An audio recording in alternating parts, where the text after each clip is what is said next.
D&D gang, what's going on, guys? Figure we'd bring back the old fly tying videos for wintertime. We're going to do these on a weekly basis, maybe even 2 times a week, so definitely make sure you're subscribed to the channel. I'm going to switch cameras, show you guys in detail the materials for today's fly. We're going to get right into it. Alrighty guys, for today's fly, we're going to need some brown thread, some fine silver wire, some tan or brown colored dubbing. Today's fly is going to be tied on a 2x long size 14 nymph hook with a 3.2 millimeter copper bead. We got some micro rubber legs and of course some pheasant tail. So let's start with our thread. Get that started. Clip that off. Get that all nice and secure on there. Looks pretty good.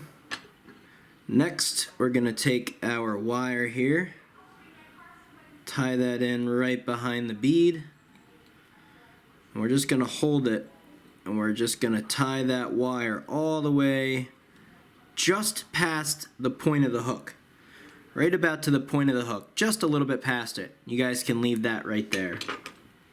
Next, we're going to go ahead and take our pheasant tail. We're going to measure that to be 1 hook shank. Put that just behind the wire and just do 1 little cinch wrap. Double check it to make sure the length is good. That looks perfect. Then we're going to move that wire back and we're going to do 2 wraps just in front of the wire. Then we're going to take that pheasant tail and we're going to wrap it forward.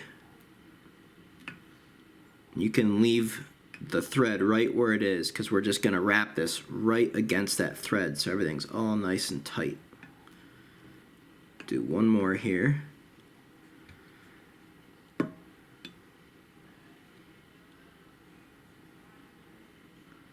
Couple loose wraps to get that pheasant tail down, and then you can really secure it. Do a couple wraps behind it. And then you can go ahead, clip that off. It's okay if you have a little bit of extra there. No worries, guys. You can just cover that with thread. Then we're going to wrap this wire forward. Make sure you get nice, even spacing.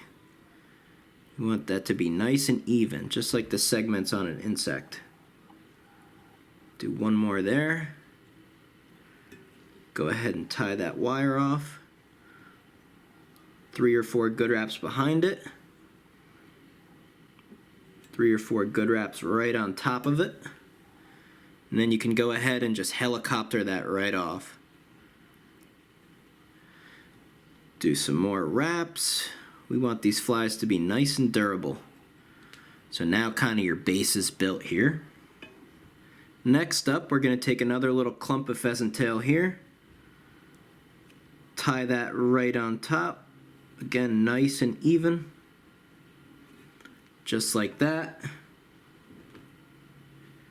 Take your first little piece of rubber leg, and we're just going to make a cross right on top.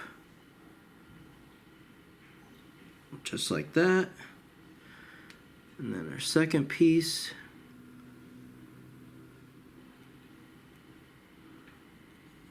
You can kind of manipulate this too with your hands a little, just to get that cross perfect.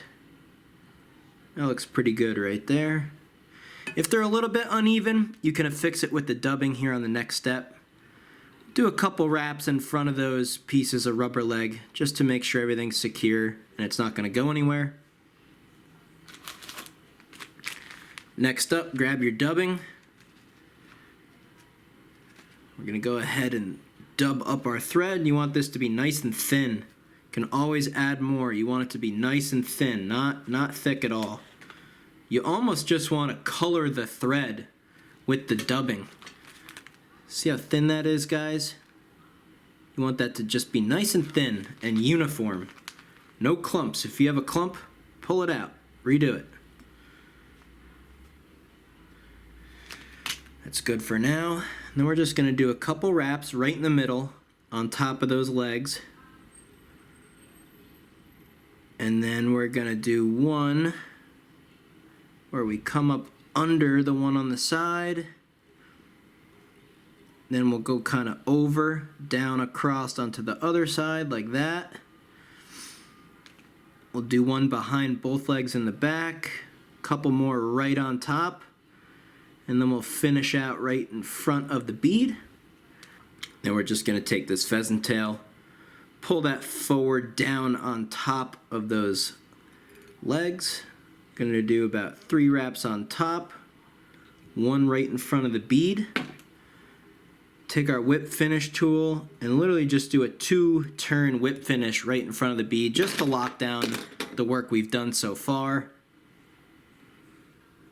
Go ahead and clip off the pheasant tail.